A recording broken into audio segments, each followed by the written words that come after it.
In 2023, I started designing, printing, and selling all my own sticker designs from home, and I wanted to share everything I learned so far with you in this video. So I'll be sharing all my materials, all my design tips, and offer some insight into opening your own shop and starting to make a growing income from your art. Just this past shop update in September, I made over $2,500 in revenue, and pretty much all of the revenue has come from sticker orders. By the way, thank you to everyone who has bought some to support my shop and art. I had so much fun designing each of them, and it makes me so happy to see you receive them and put them on your sketchbook. But all in all, as someone who's still a beginner to all of this and growing their art career online, I believe stickers are a great simple first physical product option for your shop. And I hope showing my process and my tips helps you to get started and make it seem a little less overwhelming. So as just a disclaimer, this is what I do and how I make my stickers and run my shop as a beginner. And every artist has different processes and ways of doing things. This is just mine. But if you have any ideas that you want to share to add to this discussion, I would love to read them in the comments down below.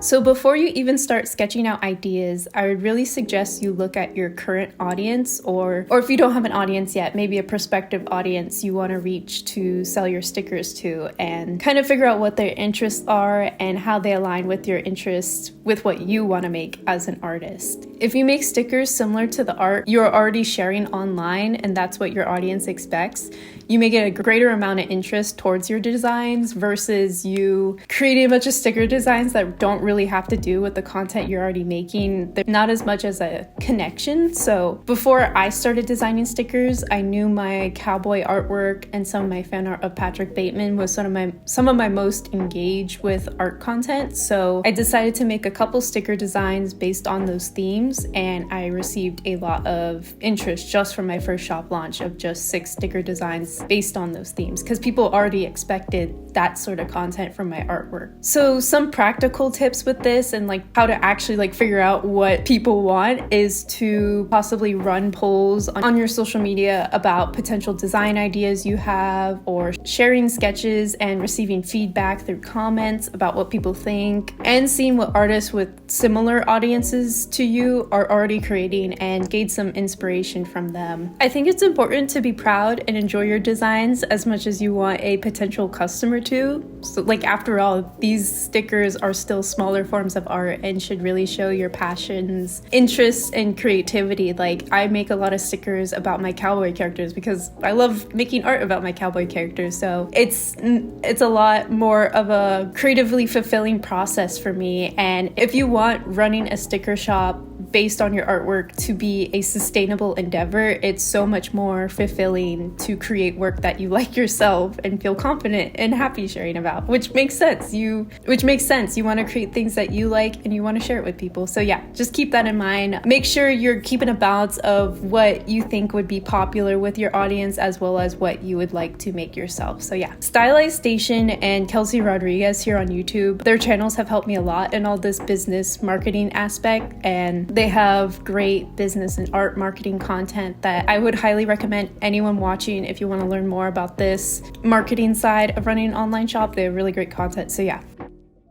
After getting a lot of information from my audience and seeing what they would like and what I personally want to pursue, I typically just like to jot down all of these ideas into my sketchbook and start visually brainstorming to get a feeling of what visual motifs and themes I want to use. So I've done this in the past with previous shop updates, and it works well for how I personally like to figure things out.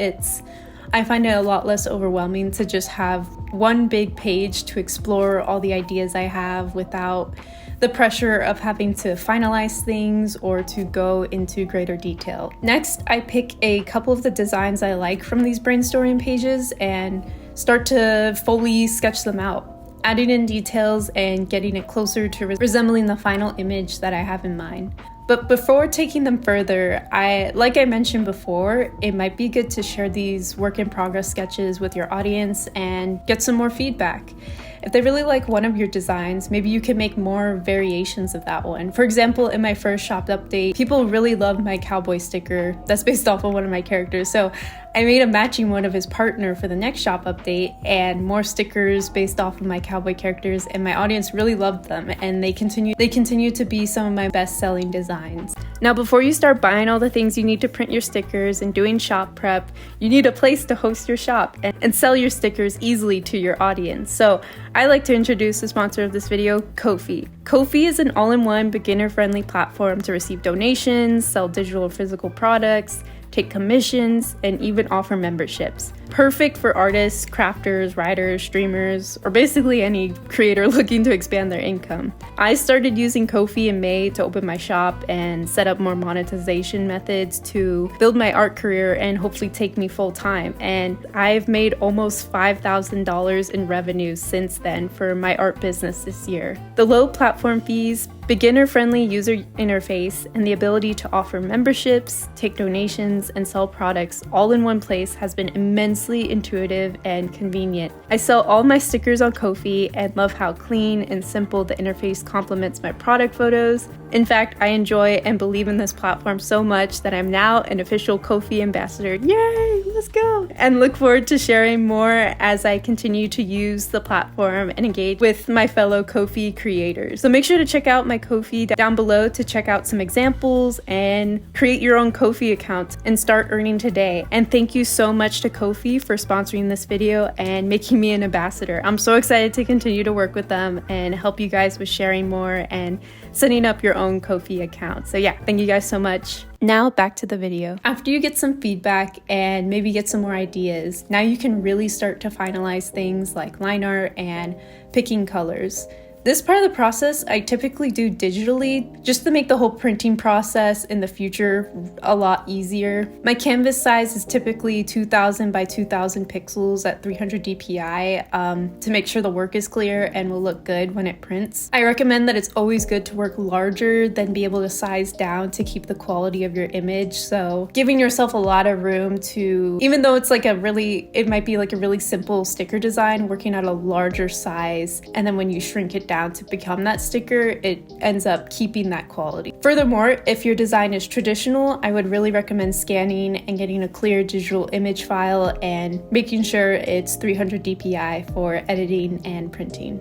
I also wanted to mention that you can definitely turn artwork that you've already made into great stickers. Just be wary of the size that you printed at and that details aren't getting lost. So for example, I turned an older print of mine into a really cute sticker design for my sticker club. I love it. I turned it into a sticker and I think it looks really cute. It was a really fun way to reintroduce my old work into my current body of work, and I really want to do similar things with some previous paintings I've made for future updates. So it's a great way to save time designing and to share old artwork again. Moving on, as you're finalizing these stickers more, here are just some of my general design tips I have for my own process and things I like to remember. Always keep in mind the size that you'll be printing at. I always try to zoom out and reduce it to the size that I plan the sticker to be. Keep in mind the details and the size of your line art as the size is reduced, and I often end up thickening lines or making things bigger if certain details are getting lost. For colors, I always check my values as I'm coloring. I feel that converting your design into black and white and making sure you have enough contrast and balance usually lends itself to better colors and clearer sticker designs, just like in regular illustration work. So having a consistent color palette throughout your various sticker designs can lead to a more professional and attractive look when you're curating product listings in your shop. So with my first launch, I mainly used a lot of red and had a strong strawberry theme. So when I was sharing photo compilations of all of them together, they look good with each other and consistent with a similar palette for each one. I think it's more of a personal preference than a must, but it's an easy way to make different content and different styles of stickers look cohesive just through using a similar color palette for each of them. Stylistically, I find that simplifying your already established art style and making more simple drawings lends itself to clearer designs at a smaller scale. It's still reminiscent of your regular body of work, it just shows another dimension of your skills and style. This is just an opinion, and I tend to bend this rule a lot when turning my more detailed illustration work into stickers or creating more painterly stickers, but it takes a lot less time to create if you're starting from scratch, and I just personally really like the simple, goofy, cartoony sticker styles, so I'm more naturally inclined to create them and buy them from other artists myself. If you're truly starting out and unsure about what style you want to go with, I would say to just experiment and be inspired by some of your favorite sticker designs and just start. I didn't have a super consistent style when I started, and I still kind of don't, but more and more I'm developing an underlying style and some symbols I keep touching back on, like my cowboy characters, and enjoying the process and still finding success and fulfillment in creating these designs. The main takeaway is that don't put too much pressure if it's your first time designing stickers, and keep your number of designs to a manageable number. I'd say no more than 5 or 6 if things are seeming too overwhelming starting out. So you got this, and remember, make what you want to make, pulling interest from your already established audience and maybe attracting a new audience as well, and you'll make a strong foundation for future stickers and other products. So now that you have your designs, before I start listing all of my materials off, equipment, and going through my process of actually making the stickers, if you're just starting out with your shop, I would strongly recommend investing the least amount of money as possible. Things are really expensive these days, our budgets are tight, so I think it's best to invest smartly. If you have the extra money saved to get a nice printer or cutting machine, that's great. It'll save you a lot of time and a lot of headaches, but it's always good to work with what you have at first, just in case you realize making stickers and running your own shop doesn't work out for you, or you realize you don't really like to do it. So if you don't have the best quality paper, printer, or supplies, that's okay. As long as you make the quality level clear in your product listings and list an appropriate price, it should be a great start for making stickers sustainably. Most of my listings and photos show that they're hand-cut stickers, so they might look slightly different, but I'm still able to achieve a quality look without a cutting machine. But yeah, you don't need a ton of fancy equipment to get started. Alright, so before printing, I do a bit of color correcting. I will say this part of my process really depends on your printer, your paper, and the screen on which you're viewing your sticker design, so I'll just be explaining what I do with the materials and software I have. I would suggest using a color accurate monitor. I will show the exact monitor I have on screen. It makes it easier to get a better preview of what your colors will look like when it prints. But if you're working on like a non-color corrected monitor, you can still print vibrant and colorful stickers. You just need to experiment with what settings and adjustments you need to make to get there. I create my sticker designs typically in an RGB color file, like through Procreate or Clip Studio, but when I'm editing the color levels, messing around with them to get the colors that I want, and typically bumping up the saturation quite a bit to make sure I get some more vibrant colors when I print. I have a Canon Pixma IX8720, and I've really enjoyed using it. Starting my sticker printing endeavor, it was a big investment for printing, I will say that, but it really does a beautiful job with printing, and I've achieved really nice colors with it. My print settings are typically the matte photo paper option, since I use matte sticker paper to print, and I choose the highest quality on letter sized or 8.5 by 11 inch paper. I always do test prints of my sticker designs, usually printing them at a smaller size on a test sheet of my sticker paper. I have been using a vinyl matte sticker paper for printing all my stickers since May, and I really love the quality of it, especially after I laminate, which we will talk about later in this video. I think the whole package is about like $17 for 50 sheets, which isn't bad for the quality of the paper. Make sure to keep the paper in a sealed bag or container, because long-term exposure to air will cause the sticker paper to curl due to the humidity, and this is common for a lot of sticker paper, and when it curls like this, it makes it a little more difficult to print on. So after you print on the paper, the packaging recommends you let it dry for at least 5 minutes after printing to prevent like smudging and smearing, and letting the ink dry fully so you have a clear design. But I always let the sheets dry from 30 minutes to an hour just to be safe, and just because I'm paranoid about things smearing. So looking at the test sheet, I usually end up making things brighter, correcting the colors a bit more, or or bumping up the saturation to get the colors that I want.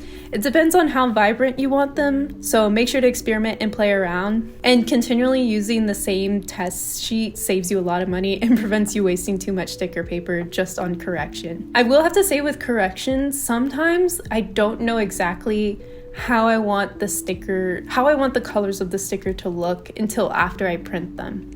For example, one of the stickers I show in this video, the ghost on the horse, the original digital file of it was actually quite pastel and quite purple, but through color correcting a ton and just experimenting with different hues of the pink purple color, I figured out I really wanted it to be a lot more warmer, a lot more pink. So that also happens a lot through my color correction process. I decide that I want to change the colors a bit more than what the original artwork was. So that's just how I like to do it. I think when I see the actual physical print of it, I get a better representation of how I actually want the finalized sticker to be. Alright, so after your design has been color corrected, I determine the size and the amount of stickers I want on a page. I typically try to fit as many as I can on a page, but also leave room for a small border around. So I always imagine if I'm going to cut around this, how much of a border would I have depending on how much space there is between the stickers. So this is kind of like a game of Tetris, and it takes a little fiddling with it to get the most bang for your buck out of the sticker sheet. So you can try rotating stickers, but just make sure the size is staying consistent throughout, simply by just duplicating the layers. I just click the Alt button and drag. But once you get to a setup that works, you can start printing a sheet through the settings I mentioned before. So whatever works better for you, either printing through Photoshop or whatever software you're using, or printing through a saved document on your computer. After I print a sheet and let it dry for about 30 minutes or an hour, I add an extra layer of protection and quality of my stickers through clear laminate paper. It isn't necessary, but I think it adds extra protection and durability to my stickers. These are basically sheets of glossy or matte clear contact paper with a sticky side that covers your sticker design, and like I said before, it can add extra protection and sturdiness. This can also be a way to add glitter or holographic effects depending on the style of the laminates you buy. I also use matte laminates sometimes that are still clear but aren't glossy or shiny like typical laminates are. And I'll have links to all the laminates I use in the description. So yeah, before you start laminating your sheets, make sure the surface you're working on is clean and smooth. You don't want dust, hair, pencil shavings, or any other gunk getting stuck between your stickers and the laminate. So make sure you wipe down your surface with some all-purpose cleaner and have a smooth area to work. And I also find that if you have longer hair, make sure you pin up your hair in a hair tie or something like that to prevent hair from falling down onto the table and getting in between your laminate and your stickers. So for my technique, I remove the backing of the laminate, sticky side up, carefully laying it flat on my desk as straight as I can get it. Then I line up the edges of the sticker sheet with the laminate and slowly press it onto the laminate, using a plastic or silicone bench scraper to press out any bubbles or ripples. This is just what I found what works for me. I tried doing it to the reverse way by laying down my sticker sheet and then applying the laminate on top, but I always found I got so many bubbles, and I would have so many stickers I would have to scrap because they would have huge air bubbles in it that I just couldn't get out. It does take a little practice with getting to know your supplies, and I've had quite a few mess ups and trap bubbles in my stickers, like I said before, but this method personally works for me, and I'm always able to achieve a smooth and professional look with my stickers. I think I do really want to invest in a desk mat so I can keep things more protected when I'm doing this process. But yeah, I typically find if I lay down the laminate first, then add the sticker sheet on top, it works better for some reason with how my mind works. I don't know. Experiment with what works best for you, try different processes, and see how other artists add the laminate to their stickers. And yeah, I feel like that's the best thing to do. Okay, almost there to actually having a fully finished sticker. Now that you've fully prepared and laminated your sticker sheets, you can start cutting your stickers. So I really recommend starting out with just hand cutting your stickers in the beginning. I've been hand cutting my stickers since I opened my shop back in May of 2023. I've still been able to produce high quality results, and I've even gotten a few messages from customers being really impressed by the quality, even with them being hand cut. So I would just recommend to just keep the white border width of your stickers consistent, keep your scissors sharp, and just take your time with cutting. And after you get a bit of practice, it becomes really easy and almost becomes like kind of therapeutic to do while watching TV or YouTube, or just becomes a monotonous task to do while listening to a podcast. Just make sure to stretch your fingers every couple of stickers or so to take breaks so you don't hurt your hand and get cramps. Speaking from experience. That being said, I'm now prepping for my 4th shop update this year, and only now I have just bought a Silhouette Portrait 3 to cut down, no pun intended, time it takes to make stickers. With the amount of orders I've consistently been receiving, the increased number of designs I have planned, and proving to myself that this is a sustainable and viable income for my business, investing in a cutting machine is the best option to save me time and increase my sticker production per hour, and therefore be more cost effective for my business. It got so crazy last shop update, I started to draft my boyfriend into cutting stickers for me whenever he came over while I packed orders. But with my new Silhouette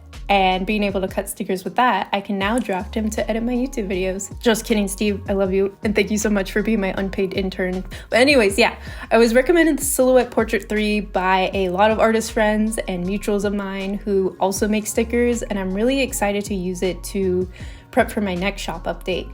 I may make a separate video talking about it and my firsthand experience using the machine in the future, so let me know if you guys would be interested in that. I already got some DMs on Instagram of people replying to my story, really interested in what I thought of the Silhouette. I will also link down below some tutorial videos for the Silhouette that I found really helpful in setting things up. But yeah, I just started using it. I don't feel qualified at all to talk about it, so yeah, maybe for a future video. Okay, so now you actually have your stickers. Yay, you finally did it. You have your stickers. I do want to preface that you should research your area's tax and business laws to make sure you're correctly and accurately paying taxes and operating your business based on how much you're making, and if you need to get a business license and all that fun legal stuff. I know Kofi does have a sales tax feature based on where you're operating, so that's super helpful with setting things up. So I would also consider getting a consultation with local accountants to figure out what you need to get started as a small business. Sometimes local services offer this for free, but just make sure you talk to experts to keep yourself from getting audited and to keep yourself organized when tax season rolls around. I think Megan Wang just made a video about taxes, so I'll link down below. That should be helpful. But yeah, make sure you're operating legally and safely. But yeah, I also want to mention before setting up your product listings to make sure you have packing and shipping set up. This is definitely one of the trickiest aspects, I think, for me for running my online shop. I've encountered a few difficulties and it's sometimes really hard to figure out. So I'm going to link a couple videos down below about that because I don't feel qualified to offer advice about that. So yeah, you want to make sure you have a good packing and shipping process and you've tested things out and things work. And then also I would consider creating a thank you note or adding a business card to your orders. I make a lot of my own thank you cards for my general shop orders, and now I started to make thank you cards for my sticker club members, and I just really easily just create that either in Photoshop or Clip Studio, just simply with a thank you and then my Instagram handle and my YouTube handle. And yeah, maybe one day I'll get actual business cards, but this is what's been working for me right now. And it's just really great to thank the people who support you. So I think it's just a really nice, easy touch to your orders. And yeah, okay. Now you have all your beautiful stickers finished and ready to be shared with the world. It's time to take some nice product photos and list them in your shop. Once again, I highly recommend using Kofi to start an online shop if you're a beginner. The user interface is so simple, it's easy to navigate, and the platform fees are super low. So recommend taking photos in natural light near a window or during an overcast day, setting up an empty or simple background and taking a ton of different angles of your stickers. Look at what other shops do and get some inspiration and quality standards to best showcase your sticker. I feel like the better the product photo, the more likely someone will purchase the product. I feel like that's like advertising 101. Also, showing the product, in this case stickers, in action can be a really creative way to show off your designs. So show images of you sticking them to sketchbooks or water bottles, or creating digital or illustrated mock-ups demonstrating the various uses of your stickers. So it could be really interesting and really fun, maybe even a little comedic, but it can add another dimension to your listing and make it more attractive from a customer standpoint. So after I take a ton of photos and find the ones that I like, I usually tweak the lighting. Most of the time I end up bumping up the brightness or exposure a little bit, and I try to accurately match the photo colors to the actual sticker color. Sometimes I do bump up the saturation just a bit to make the design more clear and pop a bit, but make sure it's an accurate representation of your product. And now that you have your product photo, you can start making your listing. On Kofi, you want to make sure you have a fun title, a great product description. For product descriptions, make sure to describe the material of the sticker, i.e. like matte or glossy, the laminate of the sticker, if it's hand cut, the dimensions, the paper quality, if it's waterproof, all that sort of stuff. Then you add your price, your quantity, and if it's a product listing with different types of stickers, then you can add different variants in Kofi. I also want to mention that you probably want like some sort of business email or shop email to have available on your shop or your platform or Kofi, whatever you're using, to offer for customer support. I put my art business email up on my Kofi, and I get one or two customer support emails every once in a while, but it's always good to offer that to people and let them know that you're there to help them and get their order to them as quickly and safely as possible. So yeah, really make sure you have the customer support aspect in, and you'll be good to go with starting your shop and managing orders. And yeah, now you just have your product listing. I really like how the Kofi product listing looks. I think it's like really clear, it's really nice and simple,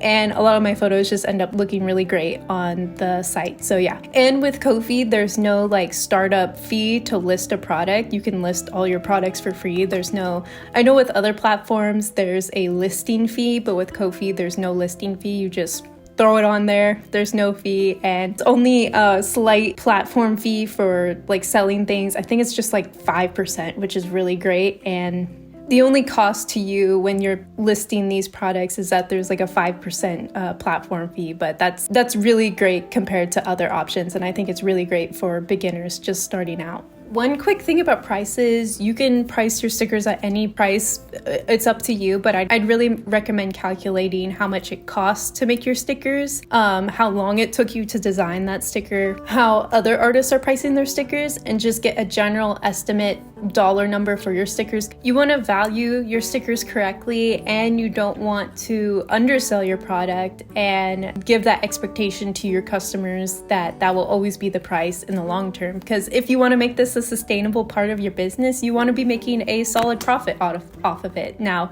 you don't want to be like $20 for like a 1-inch sticker. That's a little crazy. I mean, if you want to do that, you can. And I know there's people who would probably buy that. But for me, just like looking at how other artists are pricing their stickers and taking it into account how long it takes for me to make mine and how much my materials cost, you can usually get a general estimate and figure out what price works best for you. Okay, so you've designed, printed, laminated, cut, took great product photos, wrote descriptions, set your prices. So now you're finally prepared to launch your shop and share your stickers with the world. So I would recommend setting a date to publish your listings on whatever platform you're using and make it known to your audience. So I like to design like cute and fun announcements on my Instagram by compiling the product designs onto like multiple slides, and most importantly, including the date and time to when they can purchase them. I think building up hype and interest like a week or two before your launch can be really fun, and sometimes your audience will repost it on their stories and share your announcements, and that can possibly gain more interest and possible customers for your stickers by the time of your launch. And then after you finally open your shop, remind your audience again and let people know that your lovely designs are now now available. So even after doing a couple updates since my first launch, it's still a little nerve-wracking to hit the open button on Kofi and try not to stay glued to my screen watching the orders come in. It never fails to make me excited and truly thankful for your support, and that I have the privilege and honor of building this into a sustainable income for my art career. So it is stressful and overwhelming at times, but it literally makes me so happy to see people receive their orders and enjoy my work and find inspiration through the content I produce. So, okay, before I get too sappy, here are just some last few tips with marketing and sharing your stickers naturally with your regular art content. If you have a YouTube channel, make sure to mention your shop in your videos. So quick reminders and plugs to your shop at the beginning of videos or at the end can make a huge difference in the amount of traffic you get to your shop. I had my shop update about a month ago, and because of my consistent mentions of my shop in videos, I get about 100 to 200 page views on my Kofi every day, and it continues to grow. So you never know, it builds up over time, and you never know what videos are going to get really popular, and if you mention your shop in that video, then that could be possible traffic to your shop. So sharing your stickers alongside your artwork of the sketches that inspired the sticker is a great way to share your product naturally in your feed and show insight into your creative process. I love sticking in test stickers into my sketchbook to keep track of my process, and it always helps to bring a pop of color into your page. Also, just adding an extra slide on an Instagram post showing your shop products and where to get them can be a less quote-unquote annoying way of advertising. It isn't the main focus of the post, but still lets your followers and non-followers know what you have going on. So a lot of people do this with their membership tiers, like myself, and it doesn't make your art account turn into a sticker shop account if that's not what you're interested in. It's kind of like a seamless integration to share your stickers and keep your regular content consistent and what your audience is already used to. If you're familiar with growing or trying to grow an art account on Instagram, these days it kind of seems impossible now more than ever to get people to see your posts. So reels and short form content really seem like the best bet these days for getting your work to a larger audience. So I would suggest making a couple reels of your sticker designs, using them on your sketchbook, or hopping on artist trends or just trendy audios in general, making entertaining and humorous reels about your products, maybe based off the things that inspired them, or making relatable content typically performs well in my experience. Overall, just making sure your lighting is good, having a fitting song or audio, and just really highlighting your designs and trying to connect them to your audience. Another tip, after you've sent out some orders, encourage your customers to share them online so that you can see. Not only is it super cool and fulfilling to see someone receive your stickers and use them, maybe putting them on a water bottle or a sketchbook, it also gives your shop credibility and might bring in some more orders. Seeing other people with your stickers builds up your reputation and credibility as a shop owner, and gives customers more confidence to order from you in the future. And last, but probably the most important step of operating a shop, show your thanks to your supporters by sharing your posts, recommending your products, and buying from your shop. You can do this by including thank you notes in your orders, replying to comments, DMs, and generally just thanking people on your stories and showing that you really care about their support. After all, your shop wouldn't be much without the people who visit and support it. And now I want to thank you for watching towards the end of this video. I've been on the trend of longer videos for a while now on my channel, and I'm always surprised by the amount of people who stick around watching until the end. So I really appreciate your viewership. I hope you found this video helpful or insightful into starting an online sticker shop and give you a bit more confidence with taking the plunge. I know it's overwhelming to figure everything out at first, but if a goober like me could figure it out, then I'm more than sure that you can figure it out as well. So thank you again to Kofi for making me a brand ambassador and trusting me to represent their platform along with sponsoring this video. I can't recommend their platform enough to start your online shop, take donations, offer memberships. It's super easy to use as a beginner, so click the first link in the description to get some inspiration from my shop and make your own account today. Furthermore, thank you all so much for 27,000 subscribers. Things are growing pretty quickly. I always want to make sure to acknowledge that without your support, I wouldn't be getting sponsor opportunities like these and be able to make more content. So make sure to like and subscribe for more art and shop content like this, and follow me on Instagram for more frequent posts. And last but not least, a very special thanks in particular to my Kofi members for supporting my content and art creation. You guys allow me to continue to create the content you love and that I love to make. And we just reached 30 members in the sticker club, so that's really cool. But yeah, big thank you to my sticker club members: Air, Elisa R, Blue Swanson, Kaylin D, Charu, Demon Sketchnin, Emmy, Emily, Emma, Gabriella C, Grace, Ink Palette, Izzy, Jason, Julie, Katie, Kent, Lucas S, Mar, Mayday V, Mr. Goat was here, Nat, Amori, Pilot, Seiche, Shay, Shelf Cat, Sir Knight, Star, and Widser Art. I hope I said your name correctly. I have no idea how to say that. A big thanks to my Snickerdoodle tier members as well: Big Chungus, Chipu, Cuppa Honey, Deandria, Dassy, Heather C, Catherine F, Mango Des, Nicole Nader Art, Peachy Pie Peeps, Ring Kenobi, Star Gamer, Vixen, and Valency. Thank you again for supporting my content. I make my videos a week or two in advance, so I try to keep the shoutouts as updated as possible. So if you didn't see or hear your name this week, it should be in the following week's upload. So yeah. Also wanted to quickly mention that the sticker on screen now is the September sticker of the month. So if you're interested in getting this one, it will only be available to sticker club members who signed up during September. So make sure to sign up before October. Thank you guys so much. But yeah, I'm gonna figure out how to use the silhouette for the first time. Wish me luck. In the meantime, drink some water, sketch some sticker designs, and have a great morning, afternoon, or night.